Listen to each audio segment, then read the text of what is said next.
Shalom. Pembacaan firman kita hari ini terdapat pada Titus pasal 1.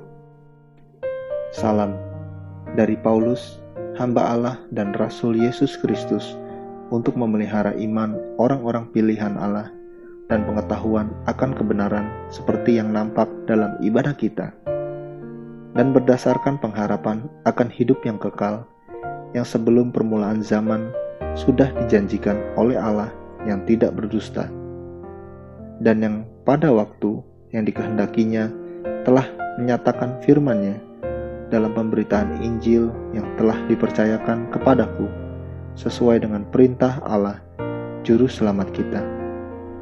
Kepada Titus, anakku yang sah menurut iman kita bersama, kasih karunia dan damai sejahtera dari Allah, Bapa dan Kristus Yesus, Juru Selamat kita, menyertai engkau. Tugas Titus di Kreta. Syarat-syarat bagi penatua, penilik jemaat.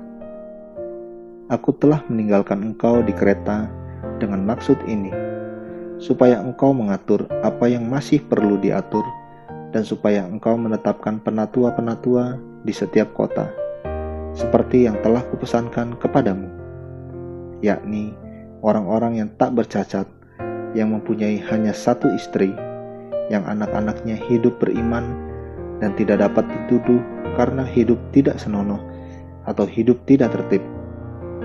Sebab, sebagai pengatur rumah Allah, seorang penilik jemaat harus tidak bercacat, tidak angkuh, bukan pemberang, bukan peminum, bukan pemarah, tidak serakah, melainkan suka memberi tumpangan, suka akan yang baik, bijaksana, adil, saleh, dapat menguasai diri, dan berpegang kepada perkataan yang benar, yang sesuai dengan ajaran yang sehat, supaya ia sanggup menasihati orang berdasarkan ajaran itu dan sanggup meyakinkan penentang-penentangnya.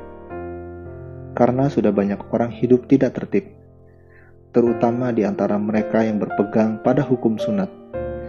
Dengan omongan yang sia-sia, mereka menyesatkan pikiran. Orang-orang semacam itu harus ditutup mulutnya, karena mereka mengacau banyak keluarga dengan mengajarkan yang tidak-tidak untuk mendapat untung yang memalukan. Seorang dari kalangan mereka, nabi mereka sendiri, pernah berkata, "Dasar orang Kreta pembohong, binatang buas, pelahap yang malas." Kesaksian itu benar. Karena itu, tegurlah mereka dengan tegas supaya mereka menjadi sehat dalam iman, dan tidak lagi mengindahkan dongeng-dongeng Yahudi dan hukum-hukum manusia yang berpaling dari kebenaran. Bagi orang suci, semuanya suci.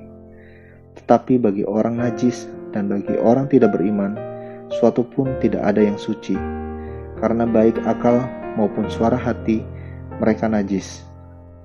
Mereka mengaku mengenal Allah, tetapi dengan perbuatan mereka, mereka menyangkal Dia. Mereka keji dan durhaka, dan tidak sanggup berbuat sesuatu yang baik. Amin. Terus baca firman-Nya, renungkan dan lakukan dalam kehidupan kita. Tuhan Yesus memberkati.